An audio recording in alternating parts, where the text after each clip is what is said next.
Did not think they'd even make the semis, and then they did, and now they're going to be playing for the win tomorrow against France. I'm kind of hoping Croatia wins, but right now France, I think, is definitely the best team in the World Cup and has been. My opinion was as soon as the Belgium-France game started, whoever won that game was going to win the World Cup. So I think France is going to win it, but the beautiful thing about sport is you really never know what's going to happen. Nobody expected Croatia to make it this far. So maybe they can win it. Well, the world's eyes are on France, so that's for sure. You got France in the World Cup, and the Tour de France starts today as well. Mm-hmm. So we'll see what happens in the world of France there. So Tyson-lautenschlager of onpitroad.com. Enjoy your day up here in Toronto. Again, where can people find your work and your masterpieces and follow along with you?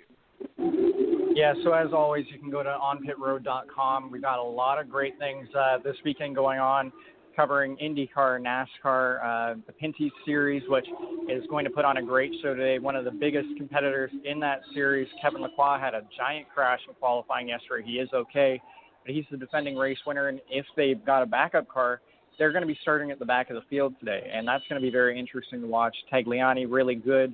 So I've got a lot of stuff up from the Pinty's Series on Pit Road, and as I said before, I have an interview scheduled with Brian Barnhart today, so watch for that. We're going to be talking about Harding Racing, the driver swap there. A lot of interesting stuff going on at Harding Racing, so we'll see. Maybe he'll give me some insight into who the next driver could be, if Gabby's going to come back, if Connor's going to come back, or maybe they're going to test a couple of Indy Lights drivers. Absolutely, Tyson, and certainly at us on any tweet that you send out. That way we make sure we get instant notification. We'll try to get your retweets out as quick as possible. We thank you for joining us. Enjoy your day up there in the streets of Toronto, sir. For sure. Thanks for having me. Thanks.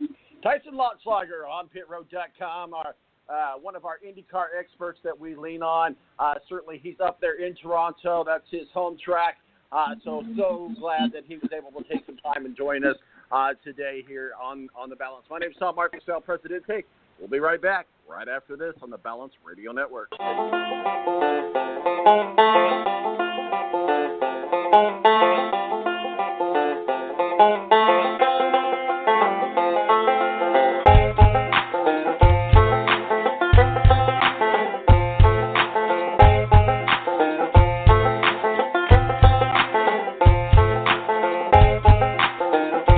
The Air National Guard is a reserve component of the United States Air Force and serves alongside active-duty Air Force members in times of a national crisis.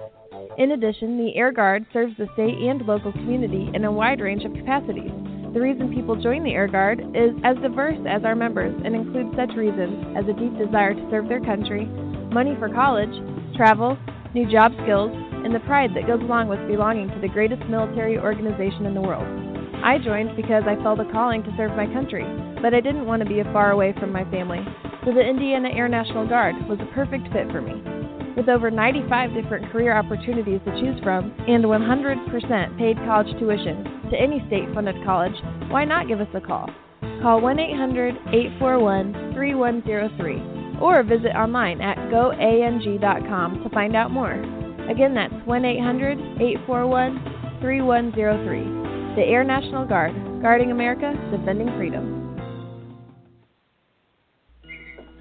It's double trouble, double the fun at African Safari Wildlife Park in Port Clinton, Ohio. See the largest antelope on Earth, the giant eland, and the ugliest creature on Earth, the African warthog. There's so much to see and do, including the Midwest's only drive-through safari. Feed the animals, see live educational shows, feel the excitement.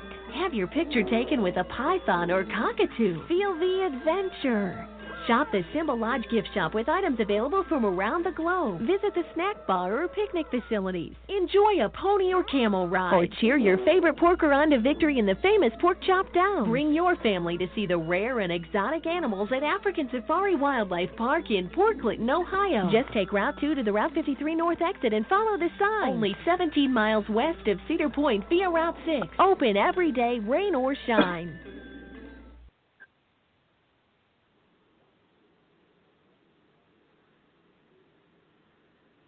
When you don't go to Geico.com, car insurance can be confusing. Like, Swedish techno confusing. Bark, bark, meow, meow. Dance with me, purple cow. Bark, bark, meow, meow. Ooh, you lovely cow. Geico makes it easy. With 24/7 access, all you have to do is go to geico.com and you could save money on car insurance. It just makes sense. Unlike, Dance with me, purple cow. I like your moves. When you don't go to geico.com, car insurance can be hard. Like early 90s heavy metal hard. I'm yelling and screaming and I'm loud. Roar. Geico makes it easy. You can review and update your policy or report a claim on geico.com or the Geico mobile app.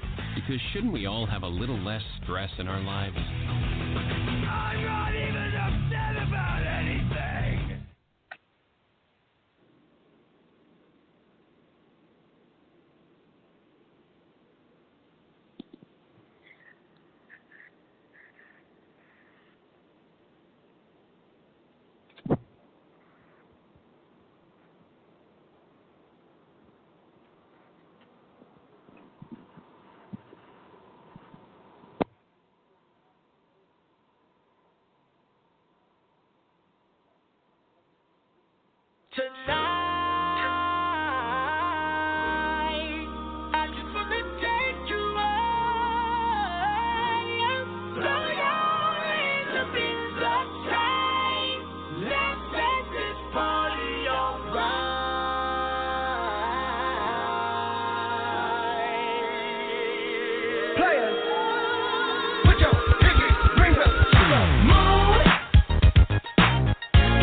All right, and welcome back to The Balance. My name's Tom Marquis, El Presidente. I am your host. 917-889-8516 is the digits if you want to call and talk with me or my panel of experts that we have on throughout the show. It's going to be solo right now as far as I know for the next half hour. So Steve Wilson of Speedway Digest is a little bit under the weather, unable to join us today, and that's okay. We wish him the fullest of recovery.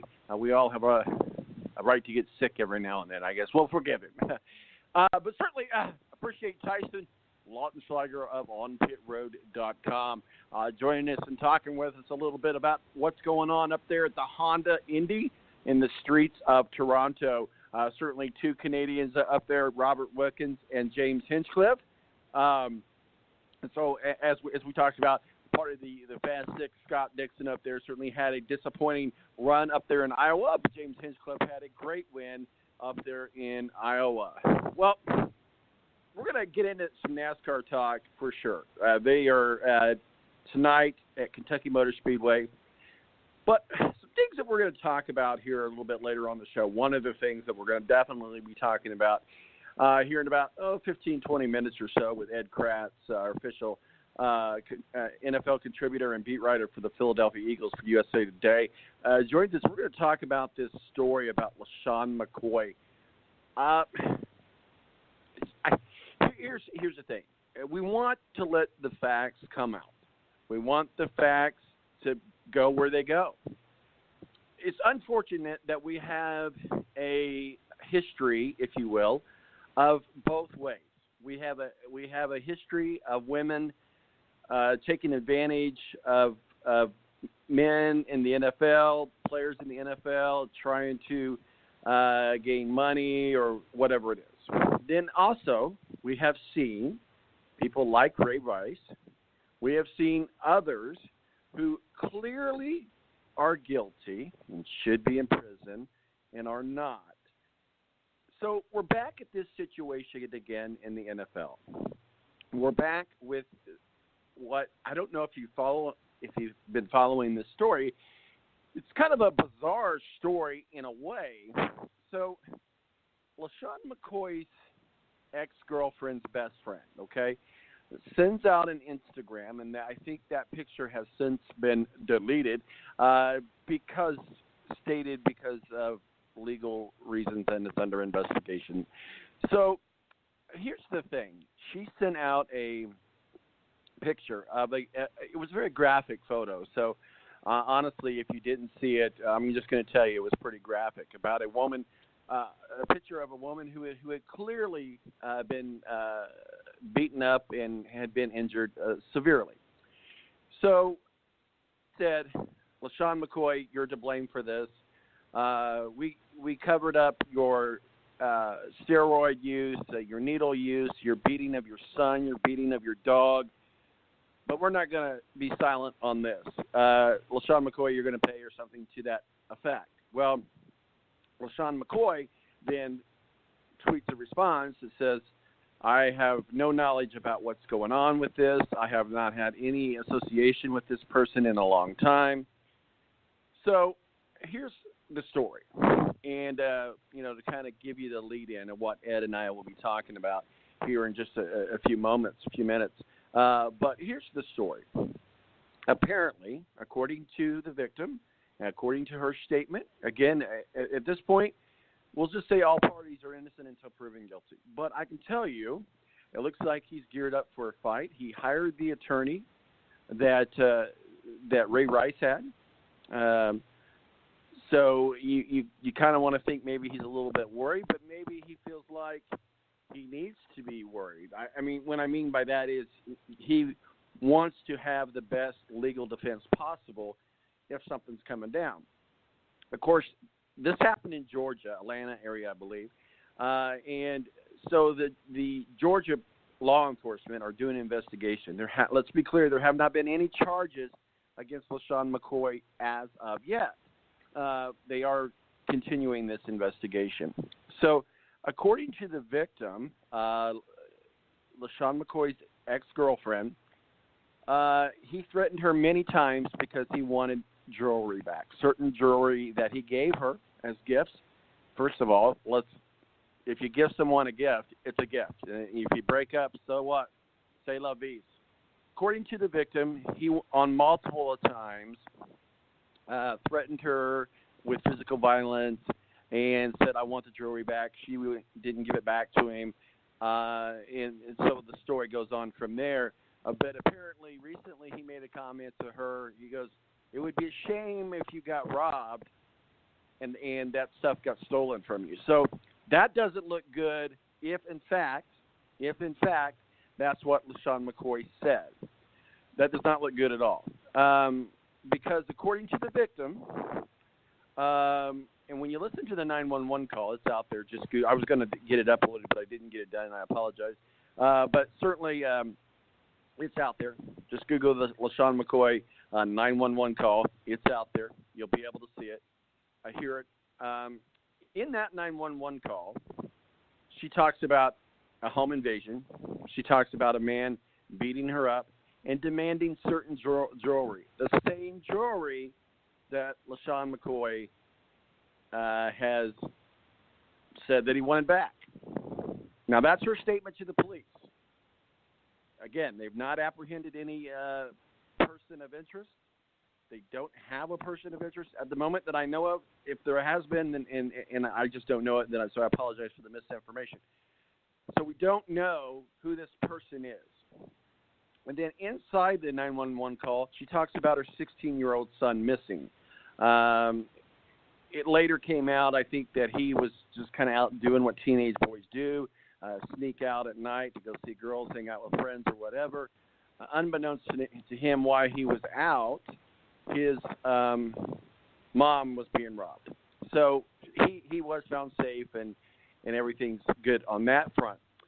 So you wonder, is this something that's staged? First of all, it's a pretty elaborate stage if you're going, because clearly in the photo this was an injured woman. So if you're going to stage something like this and allow yourself to get beat up like this for a stage, wow, that's pretty extreme. But also you would think that if you're going to make this kind of a stage, you would think that it would just be an extra layer of levelness to fake the disappearance of the son. So I'm thinking this was a real home invasion. I'm thinking that someone did break into her home. I'm thinking that someone did steal her jewelry. I'm thinking that someone did injure her. Now, where the story could take a crazy turn left or right, and we've got to let the facts play it out. And this is